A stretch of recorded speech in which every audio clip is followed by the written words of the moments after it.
J'ai dit que la chapelle des leaders est à la fois une école et une église. Et le frère, je crois, demande si on ne risque pas d'appartenir à plusieurs églises. Alors ça veut déjà dire que vous ne savez pas ce qu'est une église. Il n'y a pas deux églises. Il n'y en a jamais eu, il n'y en aura jamais. Il y a différentes familles chrétiennes. Il y a différentes dénominations. L'église n'est pas une institution humaine. L'église n'est pas un bâtiment. L'église n'est pas une religion. L'église, c'est le corps spirituel de Dieu. L'église, c'est l'ensemble des personnes livrées à Dieu comme un sacrifice vivant et à l'intérieur desquelles l'Esprit de Christ habite. Parce que Christ est esprit. L'église, c'est donc pas une institution humaine. C'est la communauté universelle qui est une de l'ensemble des personnes dans lesquelles le Saint-Esprit agit. Ce que Dieu fait, c'est d'essayer de révéler son corps, qui est actuellement paralysé, qui est ignorant, qui est amorphe et qui le limite, afin que ce corps puisse agir. Donc l'église, c'est pas catholique, évangélique, protestant. L'église, c'est au-delà de tout cela, parfois en tout cela, mais pas tout cela, les personnes qui sont dans l'état spirituel d'avoir livré leur vie à l'Esprit de Dieu pour s'incarner en eux. Je dis souvent que les vrais chrétiens sont des sorciers de Dieu. Ce que la sorcière et le sorcier sont pour l'esprit du diable, c'est ce qu'est censé être le chrétien pour l'esprit de Dieu. Un homme ordinaire en qui rien n'est apparemment différent, mais par les œuvres qu'il fait,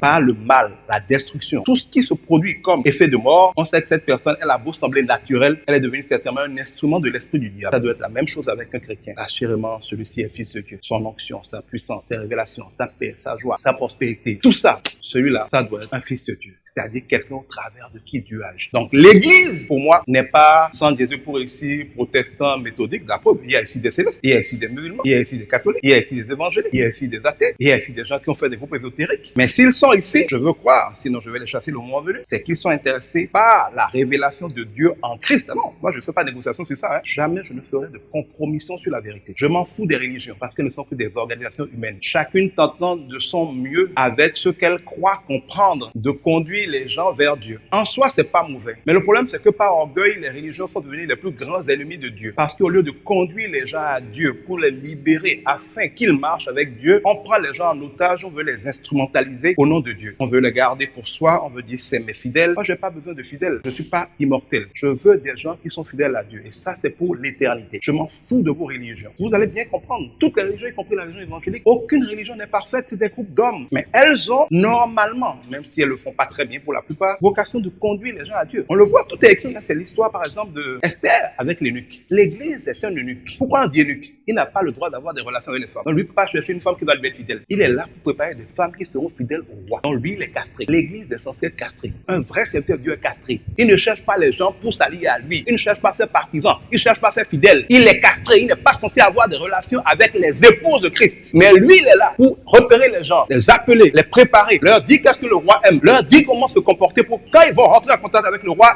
les adopte, les épouse et qu'elles deviennent des reines qui vont régner avec Dieu sans que l'eunuque n'ait rien à faire avec. Ce que Dieu fera de vous ne me concerne pas. Dieu n'a pas besoin d'un homme de Dieu pour agir dans la vie de ses enfants. Il peut utiliser des gens qu'il a préparés, auxquels il a fait un certain chemin pour guider les autres vers lui, pour apprendre aux autres à marcher avec lui. Un serviteur de Dieu, un ministère chrétien véritable est un eunuque qui amène les gens à Dieu. Quand ils vont être à Dieu, ça les regarde avec Dieu. Quand vous éduquez un enfant à le jouer se marie, ce qui fait de sa vie ne vous concerne plus. Votre boulot s'arrête à le préparer à se marier et vous vous retirez. Si vous êtes un père qui veut se mêler de la vie de ses enfants après qu'il est marié, vous êtes un père irresponsable et une mère irresponsable. Il y en a, je sais, mais c'est pas normal. Ça prend l'humilité de préparer les gens et de les vivre avec Christ. C'est mon appel. Donc je m'en fous des religions, mais je n'ai rien contre les religions.